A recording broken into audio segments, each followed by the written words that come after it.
Ciao, sono Marco, ho 18 anni, frequento un istituto tecnico.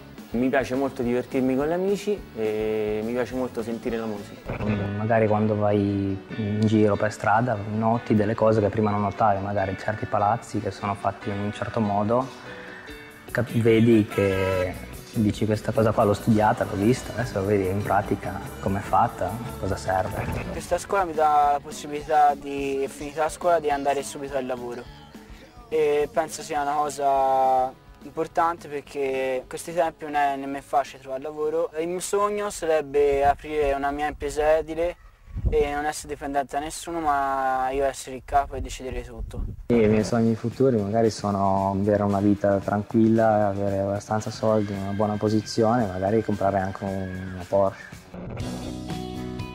Nel settore delle costruzioni lavorano oltre 1 milione di addetti in circa 230.000 imprese. Le principali aree di attività sono progettazione e realizzazione di edifici ad uso residenziale e non, lavori di manutenzione ordinaria e straordinaria, cantieri per l'edilizia e genio civile, risanamento del patrimonio edilizio degradato. L'edilizia moderna si trasforma con grande attenzione al rapporto tra progettazione e impatto ambientale. Edilizia biocompatibile, efficienza energetica, domotica. Sono solo alcuni esempi della possibilità di espansione delle innovazioni tecnologiche in questo settore. Si intravedono le enormi potenzialità, ma servono professionisti preparati. L'indirizzo costruzioni, ambiente e territorio è inserito nel settore tecnologico degli istituti tecnici.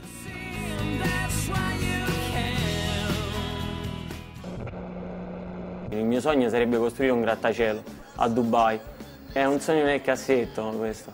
È un lavoro che sta sempre quasi sempre all'aria aperta e non è sempre lo stesso, non è sempre da fare sempre la stessa cosa, ma di volta in volta cambia il tipo di lavoro. Stiamo anche ad altezze a volte molto alte. Mi dà molta soddisfazione vedere nascere dal nulla qualcosa che io stesso ho creato. L'obiettivo è che accanto all'alta professionalità ci sia un'altissima occupabilità. I geometri trovano comunque lavoro e hanno un grado di soddisfazione rispetto agli studi svolti abbastanza alto. Costruzioni, ambiente e territorio è un indirizzo che sviluppa competenze nel campo dei materiali, delle macchine e dei dispositivi utilizzati nelle industrie delle costruzioni, dalle attività di cantiere al prodotto finito.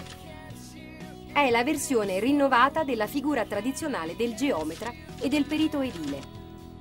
In questo percorso si impara a progettare e realizzare edifici e costruzioni sia pubbliche che private, stimare terreni e fabbricati attraverso valutazioni tecniche ed economiche, amministrare immobili, svolgere operazioni catastali. In questo indirizzo possono trovare uno spazio anche i geotecnici, per lavorare nei cantieri delle costruzioni sotterranee di grandi opere come tunnel stradali e ferroviari, viadotti, dighe, scavi per metropolitane. Indispensabile la conoscenza dell'inglese, anche tecnico, e le conoscenze grafiche, progettuali e informatiche.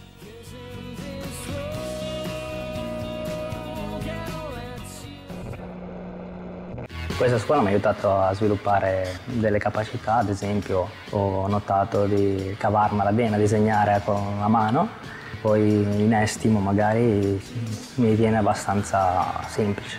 Io penso che l'inserimento nel lavoro sia, col passare degli anni, venga sempre più difficile, quindi bisognerà essere professionalmente veramente preparati. Facciamo riferimento alla storia, all'italiano, abbiamo l'inglese, anche l'inglese che riguarda l'edilizia, perché i nostri allievi vanno anche all'estero, avranno anche informatica. Le materie che preferisco sono il disegno tecnico e qui sono il più bravo della classe e vabbè, lo ammetto.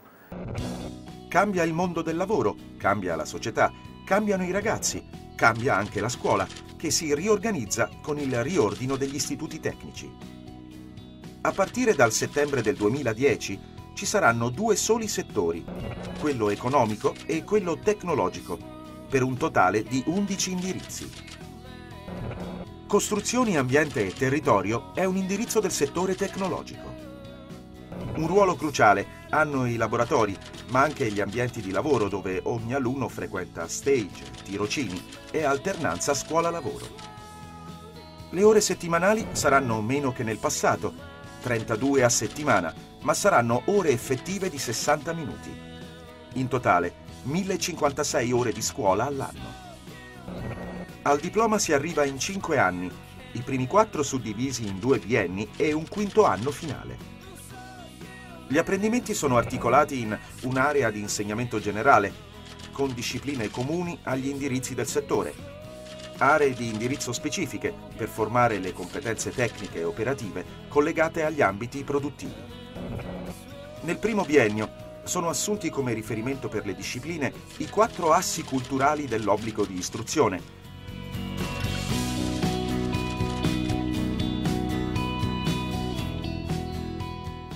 L'area comune prevale su quella di indirizzo, 660 ore sulle 1056 totali.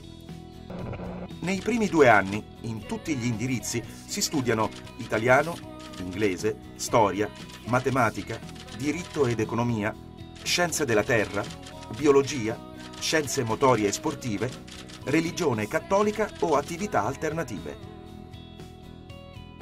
Fisica, chimica, tecnologie e tecniche di rappresentazione grafica, tecnologie informatiche e scienze e tecnologie applicate sono discipline specifiche comuni ai 9 indirizzi del settore tecnologico.